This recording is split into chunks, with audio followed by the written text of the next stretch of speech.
Well, we are absolutely pleased and excited that we've won the Best Island from the Caribbean Travel Life magazine for Trinidad and Tobago. And also two of our hotels have also won independent awards, Cocoa Reef Hotel as well as Blue Haven Hotel.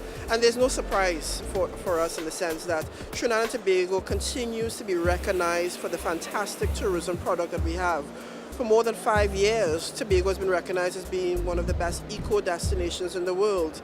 The celebration of culture, the celebration of our arts, our fantastic diving off of Tobago are all key attributes that has certainly positioned Trinidad and Tobago to be able to win this significant award. And it's important for us because it's important for us when we're going out and doing our branding and our marketing to be able to position Trinidad and Tobago again in being a significant player in the tourism industry. And it fits well with our niche marketing strategy because within our niches we are well known. Certainly when we look at our eco and our bird watching and Acer Right and going up to Mount St. Benedict at Pax Guest House and going to Caroni Bird Sanctuary, these are all significant highlights, significant opportunities that people from all around the world want to come and visit Trinidad and Tobago.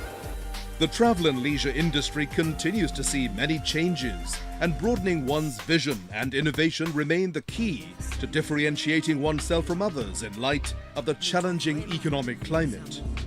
Trinidad and Tobago is indeed an amazing land of contrasts, offering the true Caribbean experience. Raise your glasses to the world's finest rum. El Dorado's 15-year special reserve rum, a product of Demerara Distillers Limited of Guyana. Rum merchant since 1670, El Dorado has consistently been adjudged as the best rum worldwide at the International Wine and Spirit Competition held annually in London. Rum is as Caribbean as Carnival, the sandy beaches, and azure waters that surround our landscape.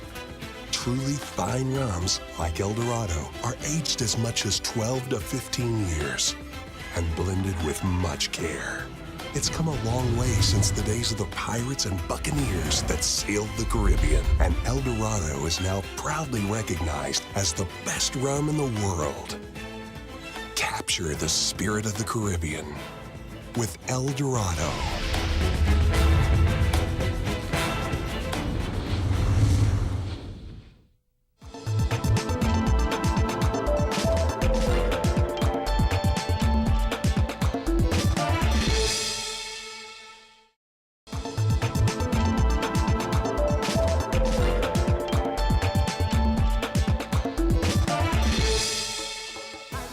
This is Caribbean Passport. Stay tuned. Faced with continuous economic challenges, the tourism leaders would excel London once again as WTM World Travel Market rolled into high gear.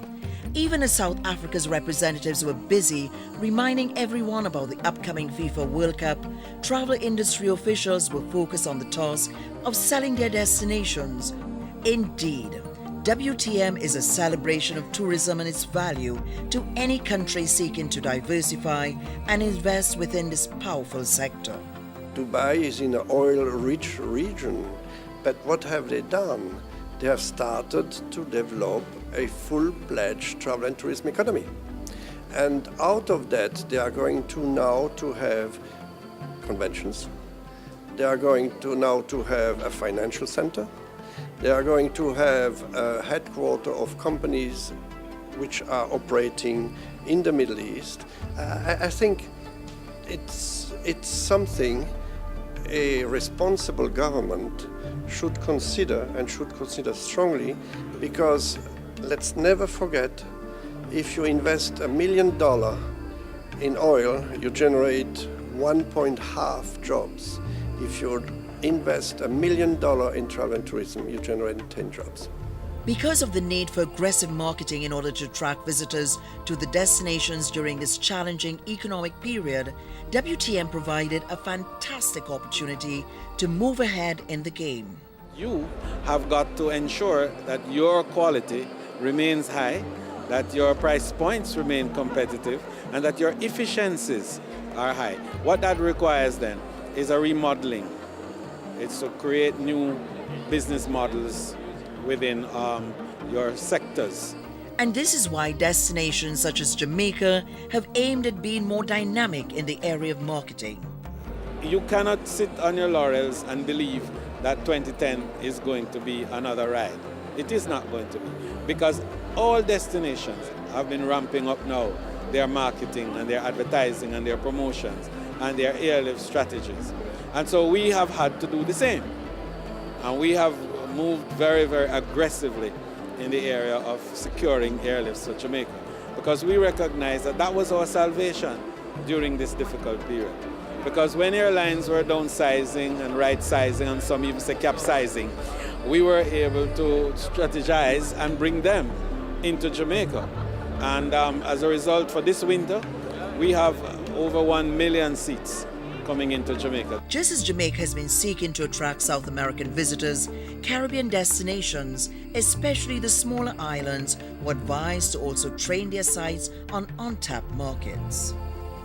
It is a very, very difficult period. The last year and a half have proven to be disastrous for many Caribbean destinations that have previously put all their eggs into the US basket and cultivated their tourism from that angle. Now, one can't blame them because it is a ready market for the Caribbean, but it is about time, and should have actually happened a long time ago, where they started looking at other very lucrative markets such as Italy. Apart from the 23 billion euros they spend every year on leisure travel, they also spend 19 billion euros while they are traveling, which makes them actually a very coveted sort of tourist to have. They are actually looking to get away from the mass market destinations. They are trying to find new things. They are always on the lookout for new adventures and the new destination to visit. The Caribbean region garnered several prizes for excellence during the World Travel Market Global Awards. The Honorable Alan Chastanet was acclaimed as the Caribbean Travel Personality of the Year. For him, a new approach to tourism marketing also involves a more acute focus on quality. The world has changed since the recession. It's not going to come back to what it was before. And I believe that the new word is value. The client wants to feel appreciated because they know that they had a choice as to where they could have gone.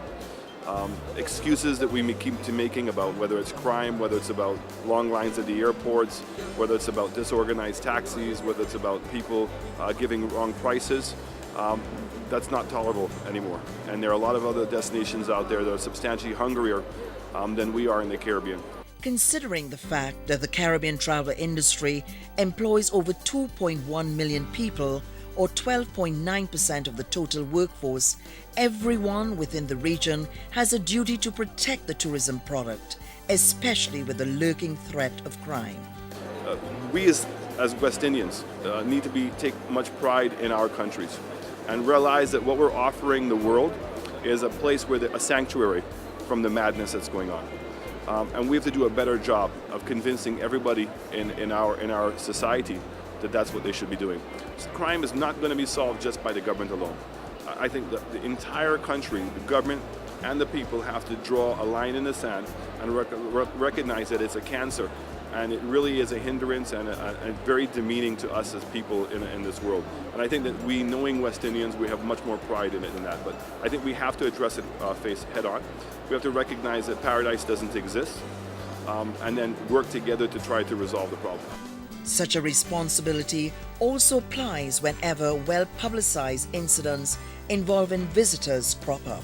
Chairman of the Caribbean Tourism Organization and Antigua and Barbuda's Tourism Minister, the Honorable John McGinley, believes in swift action as a means